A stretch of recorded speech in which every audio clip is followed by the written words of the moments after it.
नमस्कार, आपके साथ मैं हूं साक्षी जोशी। देश में सबसे पहले कोरोना ने केरल में दस्तक दी थी। इसके बाद करीब 100 दिन के भीतर केरल में कोरोना की कमर तोड़ने का कारनामा कर दिया। केरल देश का ऐसा राज्य है जहां महामारी कोरोना ने साष्टांग कर दिया है। एक तरफ जब देश और दुनिया में कोरोना का प्रकोप रफ्तार पकड़ रहा है, दूसरी तरफ केरल में कोरोना पर ब्रेक लग चुका है। सवाल है क्यों? केरल ने ऐसा क्या किया जिससे कोरोना का वायरस कंट्रोल में है? आज हम आपको बताएंगे कि आखिर कोरोना का केरल मॉडल क्या है और इसे कैसे कारगर के साथ साथ धारदार बनाया गया।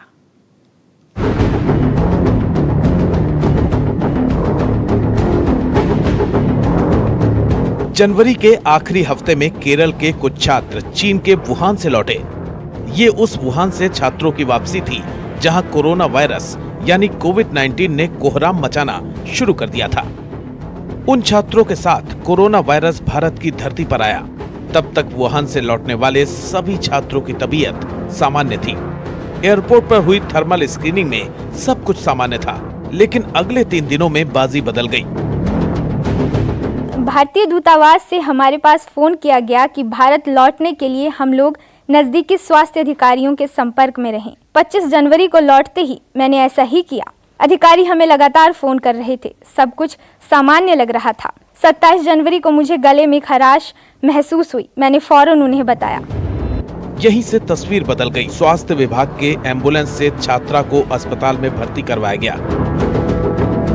उसे आइसोलेशन रूम में शिफ्ट करके सैंपल लिए गए। 4 दूसरे लोगों के भी सैंपल लिए गए। चारों के सैंपल निगेटिव थे। जनवरी को मुझे थोड़ा संदेह हुआ। उसी दिन मुझे पता चला कि मेरे टेस्ट पॉजिटिव आ गए हैं। ये छात्रा भारत में कोरोना की पेशेंट 0 थी। ये केरल की रहने वाली थी। इसके बाद आहिस्ता आहिस्ता कोरोना ने पांव पसारने शुरू किए। केरल कोरोना की गिरफ्त में आता गया। लेकिन पहले केस और आज की तारीख में केरल और कोरोना के समीकरण बिल्कुल अलग हैं। करीब 100 दिनों में केरल में 513 लोग कोरोना से संक्रमित हुए, जिसमें 489 मरीज पूरी तरह स्वस्थ होकर अपने घर लौट गए। इस समय कोरोना के सिर्फ 20 एक्टिव केस हैं, जबकि केरल में सिर्फ 4 लोगों की मौत हुई है। जनवरी 30 से लेकर अभी तक सिर्फ 512 रोगी केरल में हुए। उनमें से 489 पेशेंट्स को, रोगी को ट्रीटमेंट करके उनका अस्पताल में उपचार करके वो घर चले गए हैं। जो हिंदुस्तान के सबसे ज़्यादा आंकड़ा है, जो 95% लोगों को आज की तारीख तक उनका उपचार करके वो कोविड से मुक्त होके वो चले गए। केरल के ये आंकड़े चौंकाते हैं। दिल्ली और मुंबई जैसे महानगरों से तुलना करें तो केरल ने कोरोना के खिलाफ लड़ाई में चमत्कार किया है। ये चमत्कार कैसे हुआ, इसे समझने की जरूरत है। केरल ने कोरोना संक्रमण के खतरे को बहुत पहले ही भांप लिया था और यही कारण था कि यहाँ पर एक साथ 2 स्तरों पर कामकाज भी शुरू कर दिया गया। सरकारी स्तर पर जहाँ टेस्टिंग के इंतजामों पर जोर दिया जाने लगा, वहीं WHO के मापदंडों पर चलते हुए सरकार ने ट्रेस करो, आइसोलेट करो और इलाज करो की नीति पर काम शुरू कर दिया। कोरोना के खिलाफ लड़ाई में केरल ने एकदम वैज्ञानिक तरीका अपनाया। शुरुआती दिनों में केरल ने सबसे अधिक फोकस टेस्टिंग पर किया। ये महाराष्ट्र और मध्य प्रदेश जैसे कोरोना पीड़ित राज्यों की तुलना में दोगुने से अधिक था। इसके अलावा केरल ने तत्काल 24 लोगों की SRT यानी स्टेट रेस्पॉन्स टीम बना दी गई। बाहर से आने वाले लोगों की एयरपोर्ट पर थर्मल स्क्रीनिंग शुरू कर दी गई। फरवरी में राज्य को हाई अलर्ट वाला घोषित कर दिया गया। टेस्टिंग के अलावा ट्रेसिंग का काम तेजी से किया गया, जिसके लिए स्थानीय निकायों और तकनीक की मदद ली गई। इसके तहत 1.9 लाख व्हाट्सएप ग्रुप फैलाकर जागरूकता अभियान चलाया गया। प्रिंट, टीवी और सोशल मीडिया पर भी जागरूकता अभियान चलाया, जिसमें लोगों को कोरोना के प्रसार के खतरे के बारे में बताया गया। मजबूती के साथ आक्रामक तरीके से क्वारंटीन उपाय किए। इसके अलावा राज्य में राष्ट्रीय लॉकडाउन से पहले बंदी घोषित कर दी। लोगों तक आवश्यक सेवाओं को पहुंचाने का ठोस इंतजाम किया और प्रवासी मजदूरों और राज्य के लोगों को आर्थिक मदद मुहैया करवाई। केरला मॉडल में जो सफलता का मेन कारण है कि उन्होंने कम्युनिटी का इस कोरोना को कंट्रोल करने में, क्वारंटाइन करने में, लोगों को अवेयरनेस बढ़ाने में कम्युनिटी को इन्होंने इन्वॉल्व किया। उन्होंने लाखों हेल्थ केयर वर्कर्स को ग्राउंड लेवल में डिप्लॉय किया और उन लोगों से अवेयरनेस फैलाया।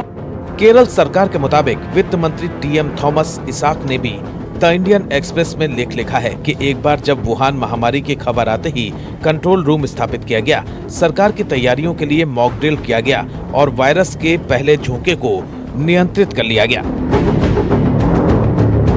केरल सरकार अच्छे से जानती थी कि राज्य की बड़ी कामगार आबादी खाड़ी और यूरोप के देशों में रहती है। कोरोना से खाड़ी और यूरोप के देश पूरी तरह प्रभावित हैं। ऐसे में समय रहते उपाय जरूरी हैं। केरल ने दक्षिण कोरिया की तर्ज पर सरकार के साथ साथ आम लोगों को भी इस काम में जोड़ा। यहां तक कि छात्रों को भी कियोस्क सेंटर पर तैनात किया गया, जिससे जांच सैंपल की प्रक्रिया को और आसान बनाया जा सके। यही नहीं, इसके लिए बाकायदा उन्हें ट्रेनिंग दी गई और ये भी समझाया गया कि आखिरकार स्थिति से कैसे निपटना है। यहां आपको ये भी बता दें कि दक्षिण कोरिया में भारत से ठीक 10 दिन पहले यानी 20 जनवरी को पहला मामला सामने आया था। आज दक्षिण कोरिया में भी कोरोना कंट्रोल में है और करीब करीब केरल में भी। ये सरकारी इंतजामों का ही नतीजा है। कोविड-19 का जो पहला केस केरल में जब पता चला है, यानी 30 जनवरी 2020 में, केरल सरकार ने तुरंत हरकत में आ गई। रोगी से संपर्क में जो भी आए हैं उन लोगों को क्वारंटाइन में लाया गया। जब राज्य में 3 केस हुआ था, तभी तुरंत सरकार ने आपात घोषित किया था, जबकि वर्ल्ड हेल्थ ऑर्गेनाइजेशन भी इस तरह का स्थिति का ऐलान नहीं किया था। कोरोना के खिलाफ लड़ाई में केरल ने कुछ नया प्रयोग भी किए। केरल ने विदेश से लौटने वाले लोगों के लिए 28 दिन का क्वारंटीन जरूरी कर दिया। राज्य में 10 मार्च को ही स्कूल बंद कर दिए गए। सामाजिक और सांस्कृतिक कार्यक्रमों में लोगों के इकट्ठा होने पर प्रतिबंध लगा दिया। कोरोना वायरस को लेकर 3.4 लाख लोगों की फोन के जरिए काउंसलिंग की गई। राज्य सरकार ने हॉस्पिटलों में 4000 करोड़ रुपए का निवेश किया। केरल ने लॉकडाउन को भी सख्ती से लागू किया। कोरोना के संभावित लोगों की जबरदस्त निगरानी की गई। आज की तारीख में भी राज्य में 16,000 से ज्यादा लोग निगरानी में हैं। केरल में विदेशों से, खासकर खाड़ी देशों से आने वालों के संपर्क में आए लोगों को पूरी तरह से आइसोलेट करने की नीति बनाई गई। सख्त पुलिसिंग की व्यवस्था की गई। जहां भी संक्रमण फैलने की संभावना थी, उन इलाकों को पूरी तरह से सील कर दिया गया। पुलिस की गश्त बढ़ा दी गई। इस तरह केरल लोगों की बेवजह घर से निकलने को रोकने में पूरी तरह से कामयाब रहा। केरल सरकार ने कोरोना संक्रमित मरीजों के आसपास के 10 से 12 घरों तक के लिए पुलिस की गश्त बढ़ा दी। पुलिसकर्मी लोगों के पास जाकर लोगों को घरों में रहने का महत्व समझाते थे। इसके अलावा कोरोना संक्रमित के संपर्क में आए लोगों की निगरानी के लिए ड्रोन का इस्तेमाल किया गया। संक्रमितों के संपर्क में आए लोगों के मोबाइल फोन में कोविड-19 के सेफ्टी ऐप भी डाउनलोड करवाए गए। Bureau report, news 24। देश में कोरोना के प्रसार को रोकने के लिए राजस्थान के भीलवाड़ा मॉडल की बहुत चर्चा हो चुकी है, लेकिन आपके लिए ये जानना भी जरूरी है कि केरल का कासरगोड मॉडल क्या है। एक समय में कासरगोड में सबसे अधिक कोरोना के मरीज थे, लेकिन आज ये कोरोना फ्री जिला है। आखिर क्या है कासरगोड मॉडल, आइए आपको बताते हैं।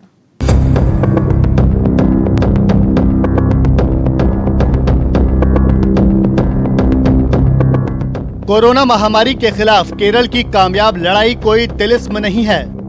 ये भी कोई तिलिस्म नहीं है कि दूसरे राज्यों की तुलना में केरल के स्वास्थ्य कर्मी सबसे कम कोरोना संक्रमित हैं। अब आपके मन में ये सवाल होगा कि आखिर केरल में ऐसा क्या खास है। दरअसल कोरोना के समय केरल का सरकारी सिस्टम पूरे एक्शन में आ गया, क्योंकि उसके पास निपाह वायरस और 2 बार की बाढ़ की आपदा से लड़ने का अनुभव था। अपने इसी अनुभव का फायदा उठाते हुए केरल का सरकारी सिस्टम कोरोना का प्रकोप फैलते ही एक्शन में आ गया।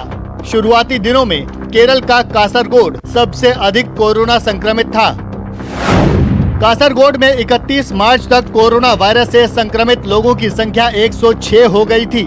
6 अप्रैल को संक्रमित लोगों की संख्या 164 थी। ये स्थिति ठीक वैसी ही थी जैसी आज इंदौर, जयपुर और मुंबई की है, लेकिन केरल ने कासरगोड में ब्रेक लगा दिया। राज्य सरकार ने एक सीनियर अधिकारी को स्पेशल ऑफिसर नियुक्त किया जो जिला प्रशासन के साथ समन्वय स्थापित कर सके। टेस्टिंग लैब को बढ़ाया गया, साथ ही साथ नए अस्पताल भी खोले गए। इसके अलावा कासरगोड में क्लस्टर कंटेनमेंट स्ट्रेटजी से जुड़े कमांडर्स बनाए और संदिग्धों को होम क्वारंटीन किया। साथ ही सोशल डिस्टेंसिंग के लिए जिले में एक IEC कैंपेन लॉन्च किया गया, जिसे ब्रेक द चेन नाम दिया गया। जागरूकता के लिए सभी समुदायों का साथ लिया गया, जो बेहद असरदार रहा। सभी क्लस्टर जोन की पहचान की गई। निगरानी के लिए 7 ड्रोन का इस्तेमाल किया गया और होम क्वारंटीन में रह रहे लोगों की गतिविधियों पर जियो स्पेशल विधि के इस्तेमाल से नजर रखी गई। केरल का मॉडल जो बताया जाता है उसमें 3 हिस्सा है। एक है टेस्टिंग, दूसरा है contact tracing and longer quarantine.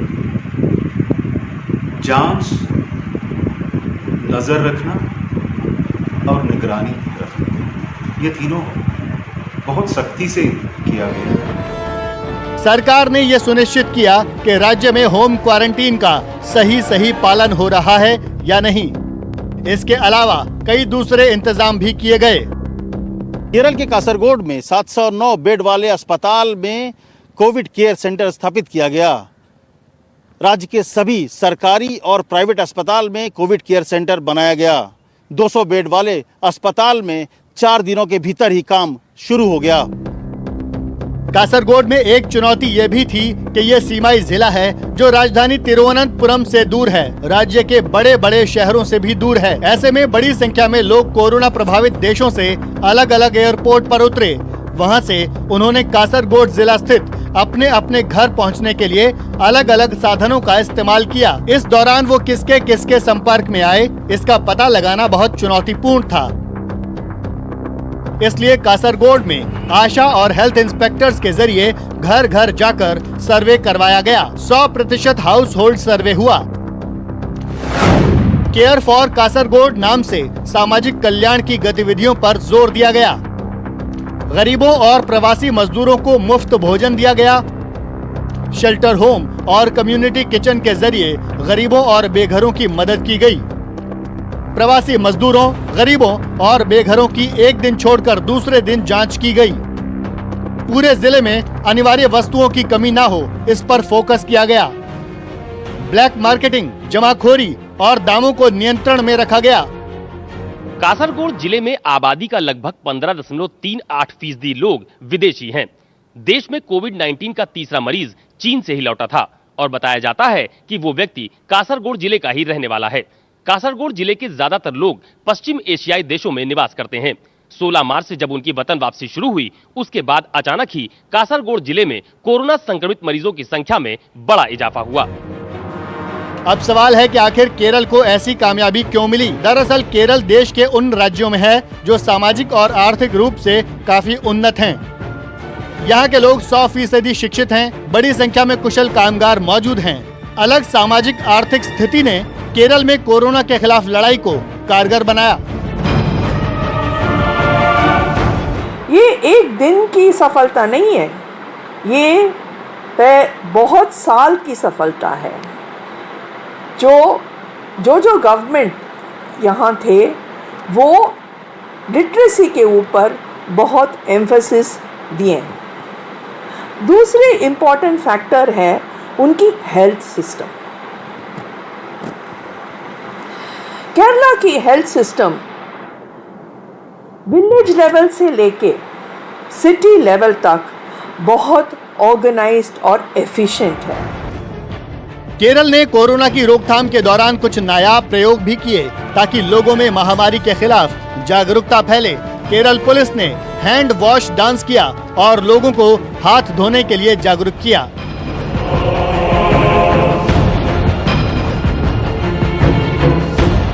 Corona से जंग में केरल में पब्लिक प्लेस पर अस्थायी वॉश बेसिन लगाया गया। यह अभियान ब्रेक द चेन कैंपेन के तहत चलाया गया। इसके लिए बस स्टैंड जैसे सार्वजनिक स्थलों को चुना गया। इसके अलावा केरल ने रोबोट के जरिए भी जन जागरूकता अभियान चलाया। बहुत अच्छी तरफ अपने कम्युनिकेशन और कैंपेन स्ट्रैटेजी बनाई है। मल्टी भाषाओं में इन्होंने अपने पब्लिक के साथ कम्युनिकेशन रोज खुला रखे थे। केरल में कोरोना के खिलाफ एक साथ व्यापक स्तर पर काम शुरू किया गया। एयरपोर्ट्स को इमरजेंसी सर्विसेज के साथ जोड़ा गया। सभी 5 हवाई अड्डों को अस्पतालों, एम्बुलेंसों और आपातकालीन सर्विसेज के साथ जोड़ा गया। ऐसे तमाम मरीज जो एयरपोर्ट पे आ रहे थे, जिन्हें खांसी थी, बुखार था या फिर गले में खराश, उन्हें फौरन अस्पताल रेफर किया गया। शुरुआती दिनों में केरल में कोरोना की रैपिड टेस्टिंग भी खूब हुई। इसके अलावा केरल में संभावित संक्रमितों की मैपिंग पर जोर दिया गया। शुरुआती दिनों में मरीजों का साक्षात्कार करके सभी संपर्कों को खंगाला गया। Bureau report, news 24।